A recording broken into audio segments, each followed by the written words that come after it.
Laissons-nous maintenant encourager par des passages réconfortants du Nouveau Testament. Il y a deux passages assez gros, un peu plus longs que les autres, qui rapportent les paroles de Jésus, qui se ressemblent un petit peu, et je les ai laissés les deux.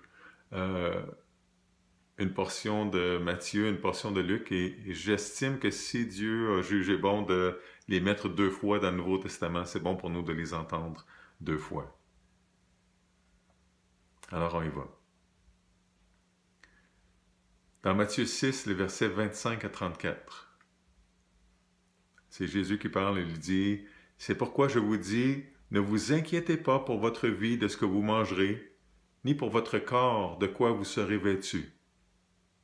La vie n'est-elle pas plus que la nourriture, et le corps plus que le vêtement? Regardez les oiseaux du ciel, ils ne sèment ni ne moissonnent, et ils n'amassent rien dans des greniers, et votre Père céleste les nourrit. Ne valez-vous pas beaucoup plus qu'eux? Qui de vous, par ses inquiétudes, peut ajouter une coudée à la durée de sa vie?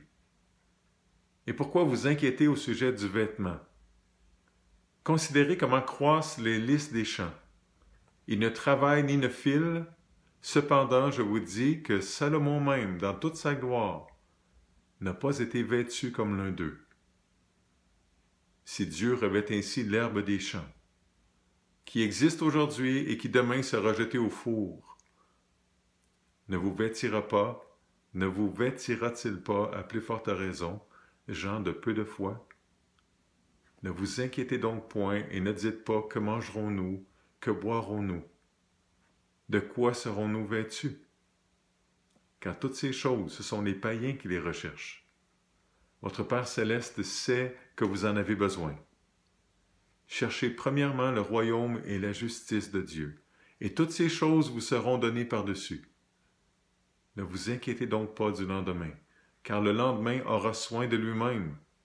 À chaque jour suffit sa peine. Un de mes préférés dans Matthieu 11, le verset 28, le verset 29 et le verset 30.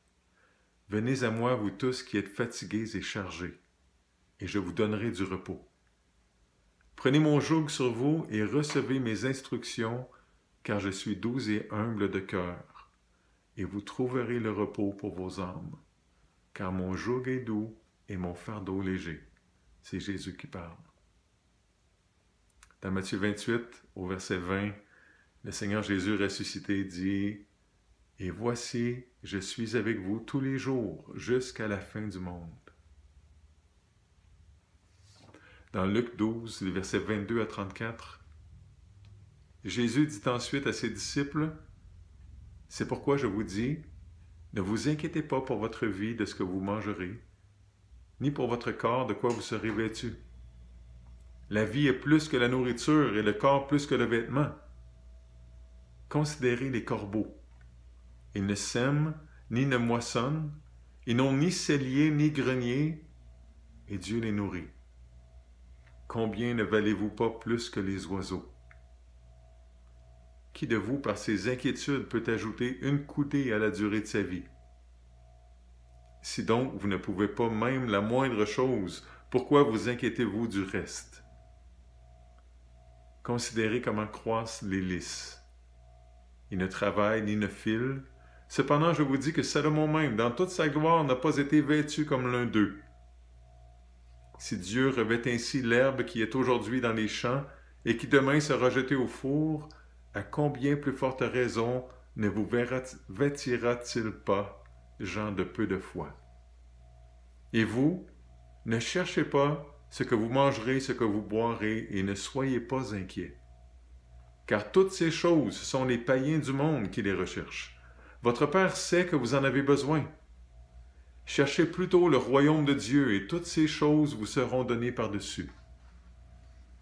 Ne crains point, petit troupeau, car votre Père a trouvé bon de vous donner le royaume.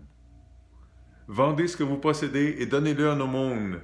Faites-vous des bourses qui ne s'usent point, un trésor inépuisable dans les cieux, où le voleur n'approche point et où la teigne ne détruit point, car là où est votre trésor, là aussi sera votre cœur. Luc 18 au verset 27, Jésus répondit, « Ce qui est impossible aux hommes est possible à Dieu. » Jean 14, le verset 1, c'est Jésus qui parle, il dit, « Que votre cœur ne se trouble point, croyez en Dieu et croyez en moi. » Dans Jean 14 au verset 27, « Je vous laisse la paix, je vous donne ma paix. Je ne vous donne pas comme le monde donne. Que votre cœur ne se trouble point et ne s'alarme point. » Romains 8, les versets 38 et 39. « Car j'ai l'assurance que ni la mort, ni la vie, ni les anges, ni les dominations, ni les choses présentes, ni les choses à venir, ni les puissances, ni la hauteur, ni la profondeur, ni aucune autre créature ne pourra nous séparer de l'amour de Dieu manifesté en Jésus-Christ notre Seigneur. » Philippiens 4, les versets 6 et 7.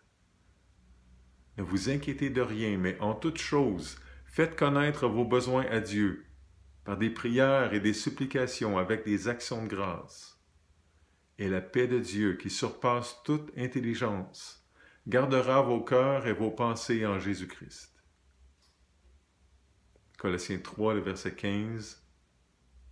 « Et que la paix de Christ, à laquelle vous avez été appelés pour former un seul corps, règne dans vos cœurs. » 2 Thessaloniciens 3, le verset 16. « Que le Seigneur de la paix vous donne lui-même la paix en tout temps, de toute manière. Que le Seigneur soit avec vous tous. » 2 Timothée 1, le verset 7. « Car ce n'est pas un esprit de timidité que Dieu nous a donné. Au contraire, son esprit nous remplit de force, d'amour et de sagesse. » Hébreux 13, les versets 5 et 6. « Ne vous livrez pas à l'amour de l'argent. Contentez-vous de ce que vous avez, car Dieu lui-même a dit, « Je ne te délaisserai point, et je ne t'abandonnerai point. » C'est donc avec assurance que nous pouvons dire, « Le Seigneur est mon aide, je ne craindrai rien. Que peut me faire un homme? » 1 Pierre 3, 14. « D'ailleurs, même si vous souffriez pour la justice, vous seriez heureux. N'ayez d'eux aucune crainte et ne soyez pas troublés. » 1 Pierre 5, les versets 6 à 8. « Humiliez-vous donc sous la puissante main de Dieu, afin qu'il vous élève au temps convenable, et déchargez-vous sur lui de tous vos soucis, car lui-même prend soin de vous. Soyez sobres, veillez, votre adversaire le diable rôde comme un lion rugissant, cherchant qui il dévorera. » Alors mon souhait et ma prière, c'est que ces 3 capsules de passages bibliques puissent toucher vos cœurs, vous attirer vers la personne du Seigneur Jésus, vers les Écritures, que vous puissiez en prendre connaissance par vous-même. On reste en contact.